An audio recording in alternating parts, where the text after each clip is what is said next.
உங்கள் favourite TV ஷோக்களை இனி miss பண்ண தேவையில்லை. ZEE5 இல் முற்றிலும் இலவசமாக காணுங்கள். இங்கேயும் எப்பொழுதும். நான் எங்க ஆயாவை பொட்டுக்காரம்மான்னு கூப்பிடுவேன். பொட்டுக்காரம்மாவா? ஆமா சார். நான் கரெக்டான பேர்மா, கரெக்டான பேர். பொதுவாக நான் முதல்ல சொன்ன மாதிரி ஒவ்வொரு மனிதனும் ஒவ்வொரு காலகட்டத்தில் கொஞ்சம் பக்குவமாவாங்க. அதுலேயும் குறிப்பாக கல்யாணம் ஆகி நமக்கு ஒரு குழந்தை பிறக்கு அப்படிங்கப்போ அதை கையில் ஏந்துற அந்த தருணத்தில் நிறைய பூரிப்பு ஏற்படும். இன்னும் நிறைய இடத்துல பக்குவமும் கூட ஏற்படும். அதே அந்த குழந்தைக்கு கல்யாணம் பண்ணி நம்ம ஒரு பேரனோ பேத்தியோ எடுக்கும்போது இன்னும் மனது ரொம்பவே பக்குவப்பட்டு நம்ம ஒரு இடத்துல இருப்போம். அப்படி நீங்கள் உங்கள் பேரனையோ பேத்தியோ கையில் ஏந்துற அந்த தருணம் உங்களுக்கு எப்படியானதாக இருந்தது? எவ்வளோ சந்தோஷமா, எவ்வளோ பூரிப்பாக இருந்துச்சு? எனக்கு 2 பிள்ளைங்க, பெண் குழந்தையே இல்லை. அதனால எனக்கு ஃபர்ஸ்ட் பேத்தி பிறந்த உடனே எனக்கு ரொம்ப கண்ணில் தண்ணியே வந்துடுச்சு. ரொம்ப உங்களுக்கு ஒரு பெண் குழந்தை இல்லை, நமக்கு ஒரு பேத்தி கிடைச்சது. அது பெரிய மகாலட்சுமி மாதிரி நினச்சி நான் ரொம்ப சந்தோஷப்பட்டேன். Super super. கண்ணிலே தண்ணி வந்துடுச்சு, அழுதுட்டேன். நீங்கள் பேரனையோ பேத்தியோ கையில் ஏந்தும் போது உங்களுடைய எமோஷன் எப்படியாக இருந்தது? எங்கள் அப்பா பிறந்த மாதிரி இருந்துச்சு எனக்கு. நான் இது வரைக்கும் பேரிட்டு கூப்பிட்டதில்லை. 9 வயசு ஆகுது, இன்னும் நான் எங்கள் பேரனை பேரிட்டு கூப்பிட்டதே இல்லை. பின்ன எப்படி கூப்பிடுவீங்க? ஐயான்னு கூப்பிடுவேன். ஐயான்னு கூப்பிடுவீங்களா? ஐயா. நீ நானும் பேச மாட்டேன். நீ நானும் பேசினதே கிடையாது. நீங்கள் தான் பேசுவேன். அவர்னு கூட பேச மாட்டேன். நீங்கள் அதை மாற்றியே பேச மாட்டேன். ஓகே, வேற. நீங்கள் உங்கள் பேரனையோ பேத்தியோ கையில் ஏந்திய அந்த தருணம் எப்படியாக இருந்துச்சு? அது சொல்லவே முடியாது சார். அது அவனை முத நான் கையில் தூக்குறப்போ எனக்கு அவனை அப்படியே இப்படி வச்சு அவனை பார்க்குறப்போ எனக்கு ஒன்றுமே சொல்லவே தோணலை. எனக்கு எப்படி சொல்கிறதுன்னு தெரியல. எனக்கு அவ்வளோ சந்தோஷமா, எவ்வளோ கவலைகள் அந்த டைமில் எனக்கு மனசில் நிறைய இருந்துச்சு.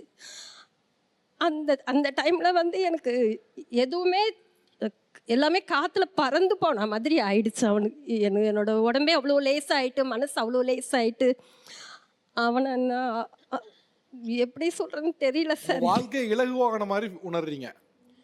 ஆமாம் சார். உங்களுடைய பேரனையோ பேத்தியோ முதல்ல கையில் ஏந்து அந்த நேரம் எப்படியாக இருந்தது? எனக்கு கல்யாணம் ஆகிறப்போ 18 வயசுங்க. அப்போ எனக்கு 18 லாஸ்ட்லேயே குழந்தை பிறந்துருச்சு.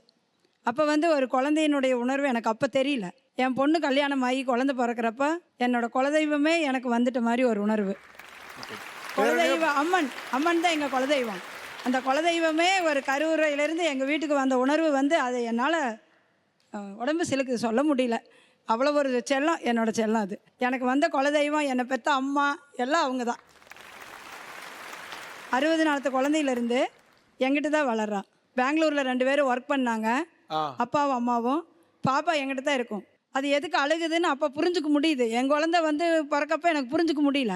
60 நாளத்து பிள்ளையிலேருந்து இன்ன வரைக்கும் 1 வயசு தான் ஆச்சு அவங்க அம்மா வீட்டுக்கு போய். அது வரைக்கும் எங்கிட்ட தான் வளர்ந்தா. அவள் எப்போ பசிக்குது, எப்போ தூங்குவா, அதை அணுவணுவாக பக்கத்தில் இருந்து ரசித்தேன். எல்லாத்துக்கும் அம்மா அப்பா ஏது, அம்மா ஏது, அப்ச்சி ஏது அப்படின்னு சொல்லி கொடுப்பாங்க. ஆனால் நான் என் பேத்திக்கு இதுதான் உங்கள் அம்மா, இதுதான் உங்கள் அப்பா அப்படி சொல்லி கொடுத்து வளர்த்துனேன் நான். ஆனால் இப்போ அவங்களோட அம்மா அப்பா நிறைய மிஸ் பண்ணியிருப்பாங்களே? எஸ் சார், ரொம்ப மிஸ் பண்ணேன். ஆனால் அம்மாக்கிட்டே இருந்து எனக்கு ரொம்ப பிடிச்சிருச்சு சார். அம்மாச்சிக்கிட்டே இருந்து ரொம்ப பிடிச்சி போச்சா? ஓகே, இப்போ நீங்கள் யார் கூட இருக்கீங்க? சார் அம்மா கூட இருக்கிறேங்க சார். இப்போ அம்மா கூட தான் இருக்கீங்க. Yes sir. இப்போ பாட்டியை மிஸ் பண்ணுறீங்களா? சார் ரொம்ப மிஸ் பண்ணுவேன் சார். ஆனால் வீக்கெண்ட் சாட்டர்டே வரும்போது அம்மா வீட்டுக்கு போயிடுவேன் சார். ஈவினிங் சாட்டர்டே ஸ்கூல் இருந்துச்சுன்னா ஈவினிங் அம்மா வீட்டுக்கு போயிடுவேன் சார். சாட்டர்டே சண்டே வந்துருச்சு, உங்கள் அம்மாச்சி வீட்டுக்கு போகிறீங்க. போன உடனே என்ன பண்ணுவேன் சார்? போனோடனே அம்மாயை கட்டி பிடிப்பேன் சார். கட்டி பிடிச்சிட்டு அப்ச்சியும் கட்டி பிடிச்சிடுவேன் சார். அதுக்கப்புறம் என் தங்கச்சி ஃப்ரைடே ஈவினிங்கே அவளை போய் பார்ப்பேன் சார். அப்புறம் சொந்த பந்தம் தெரியறதுக்காக டிவி 50 வச்சு எனக்கு நிறையா பக்கம் கூட்டிகிட்டு போவாங்க சார். யார் கூட்டு போவா? பாட்டியா?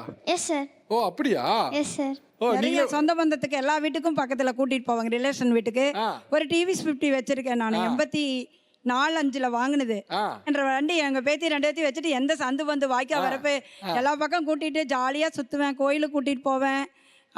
எனக்கு அந்த 2 நாள் அவ்வளோ ஒரு சந்தோஷமாக இருக்குது. அதான் குலதெய்வம் கடவுள் கருவறையிலேருந்து எனக்கு அனுப்பிச்சிட்டாரு. அப்போ நான் என்ன பண்ணுவேன், 2 பேர்த்தையும் வச்சுட்டு ஜாலியாக கூட்டிகிட்டு கும்பாபிஷேகம் எல்லா பக்கம் கூட்டிகிட்டு போய் வாய்க்காலில் நீச்சல் கற்றுக் கொடுப்பாரு எங்கள் வீட்டுக்காரரு. பாப்பா கொடுத்துக்கு டயரை போட்டுவிட்டு வாய்க்காலில் தூக்கி போட்டால் அந்த பிள்ளைக்கு நீந்தி பழகும்.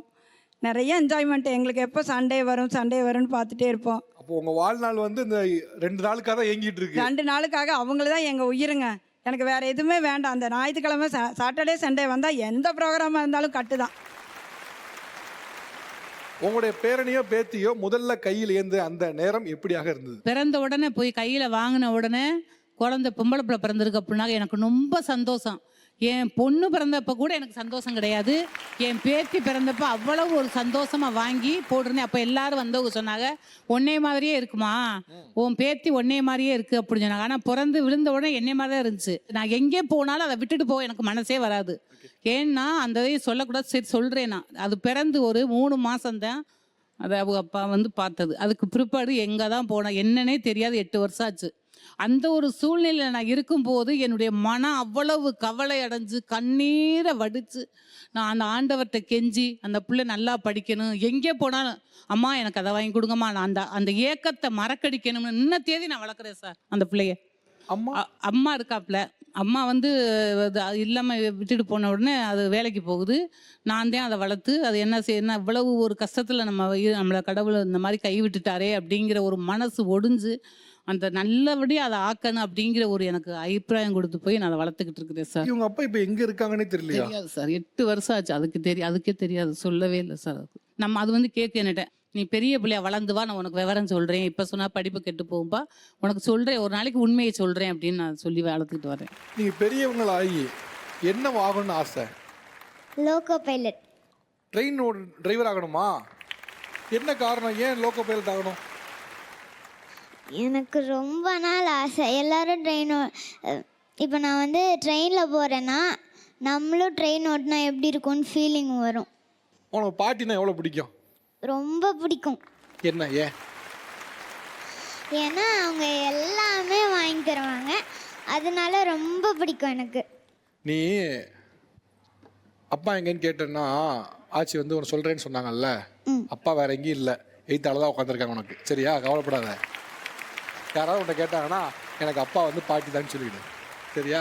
உங்களுடைய பேரனையோ பேத்தியோ முதல்ல கையில் ஏந்து அந்த நேரம் எப்படியாக இருந்தது? அது குழந்தை பிறந்து என் கையில் கொடுத்தாங்க. அவளை கொடுத்ததான் ஆசையாக இருந்தது. அவங்க அம்மா கிட்ட தான் இருந்தா 4 வருஷமா.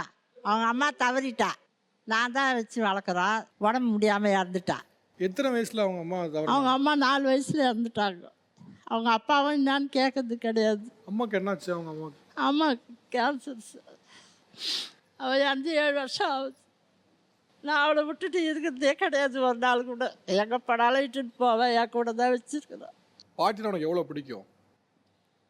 ரொம்ப பிடிக்கும். உனக்கு என்னவோ ஆகணும்னு ஆசை? டீச்சர். டீச்சர் ஆகணுமா? அவங்க அம்மாவுக்கு அதான் சார் ஆசை, டீச்சர் ஆகணும் தான் ஆசை.